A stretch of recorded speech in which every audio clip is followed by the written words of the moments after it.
Agora é 1h20 da manhã e eu evidentemente não consigo dormir. E algumas coisas aconteceram entre ontem, anteontem e hoje. Aliás, na última semana,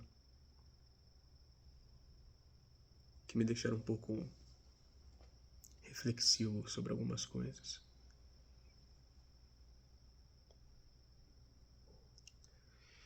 E estive pensando sobre isso que a gente fala sobre fases do luto.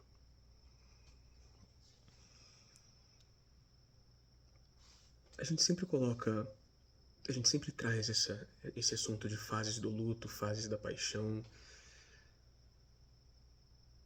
mas a gente sempre traz de uma forma separada. E a gente fala sobre sentimentos em cima de acontecimentos muito específicos. E a gente nunca coloca esses processos em cima de sentimentos de uma forma mais geral. Não em cima dos acontecimentos, mas em cima dos sentimentos. E eu tenho enxergado isso como um problema muito grande, sabe?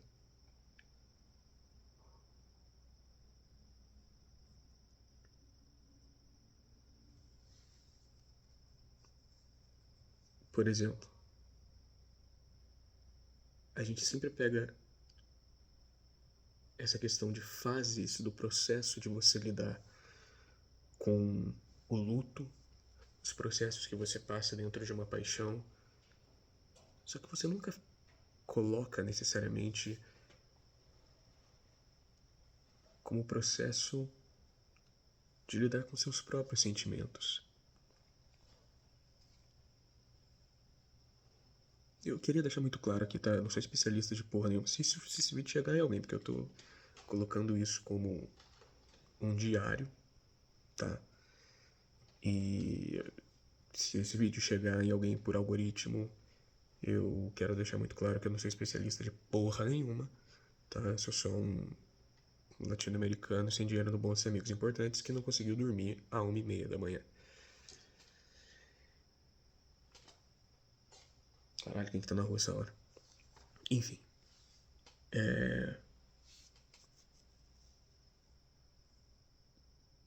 A gente nunca coloca os nossos sentimentos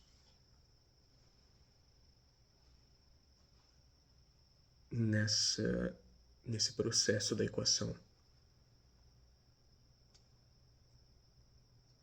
Talvez porque a gente se valorize demais.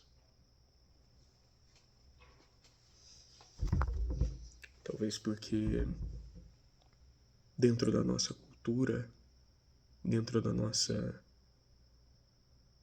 como a nossa sociedade foi desenvolvida em cima de um pensamento individualista neoliberal,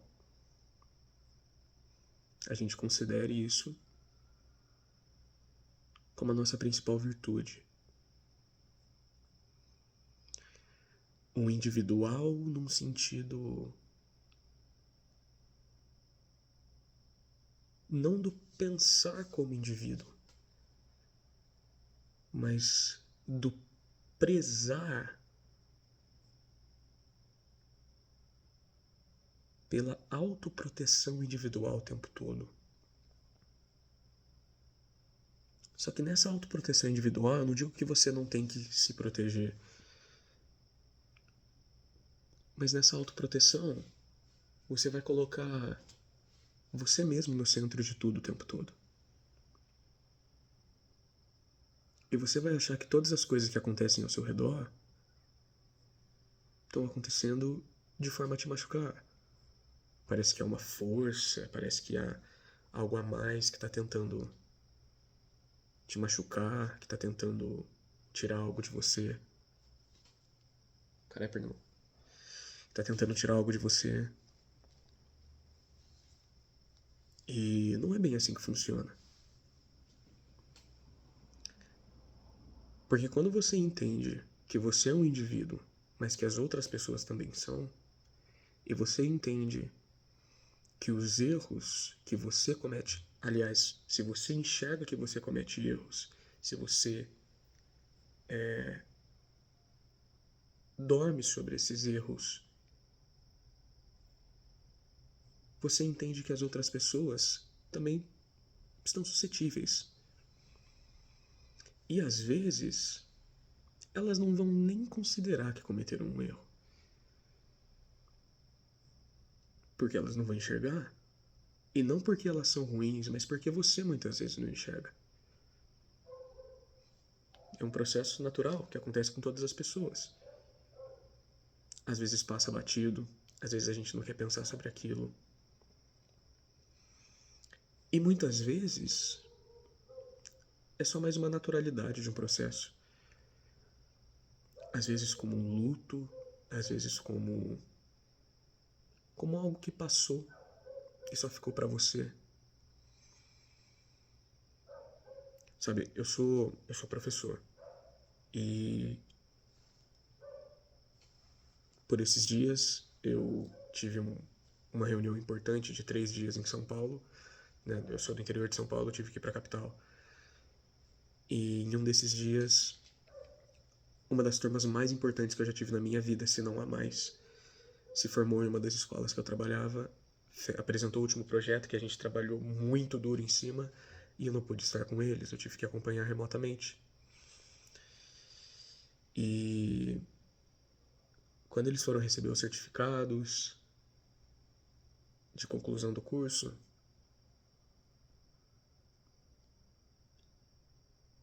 eu me senti muito mal por não estar ali.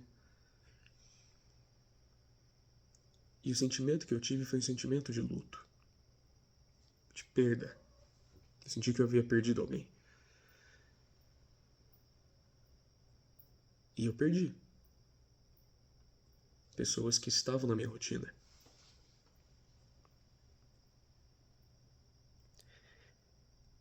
Mas isso não deveria me deixar 100% triste. Porque se a gente vive algo bom e a perda disso nos faz mal, talvez o sentimento vigente, naquele momento pelo menos, tenha sido o apego acima de qualquer outro.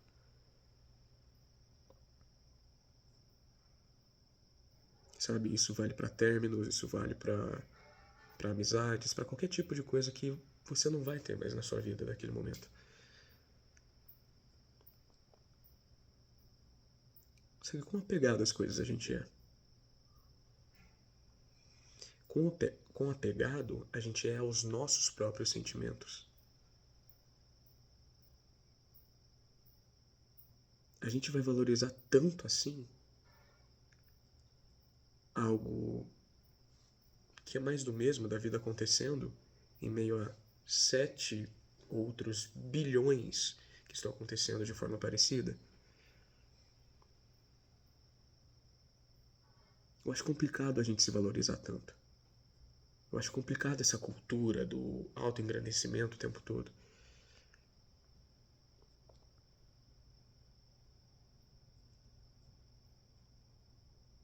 Talvez isso seja consequência de algo que a gente viva. Talvez algumas pessoas vão dizer que é um processo natural, mas eu acredito que não. Eu acredito que ele seria natural até um certo ponto primitivamente biológico.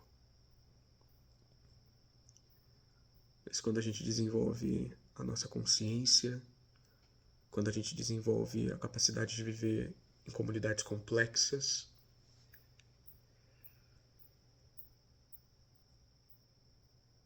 eu Eu acredito que isso seja mais um processo sucessivo de escolhas e de uma autopreservação que nos é influenciada. Até porque quem vai querer parar de olhar para si mesmo para ensinar os outros sobre isso, né? É viciante.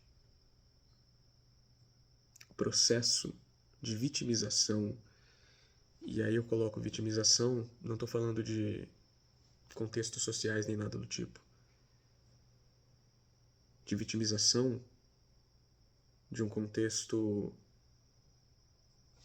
muito mais pessoal da coisa.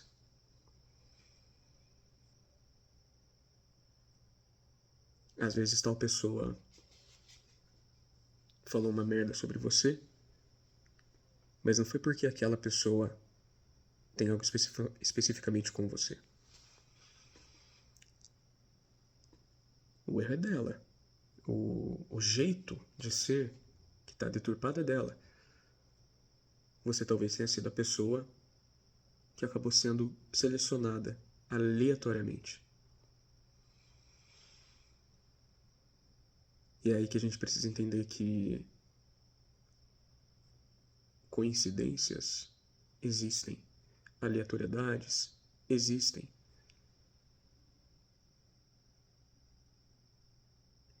E o fato de a gente acreditar que a aleatoriedade não existe, que as coincidências não existem, só indica que a gente está cada vez mais centrado em si mesmo.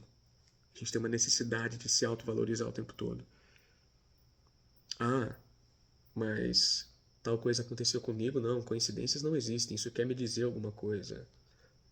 Eu acredito que não. Acredito que não tenha nada querendo te dizer nada. Acredito que a vida esteja acontecendo ao redor de você. E a vida acontece para todo mundo. Para todas as bilhões de pessoas que já pisaram na Terra. Enfim, nossa, 12 minutos já. Falei pra caramba. É isso.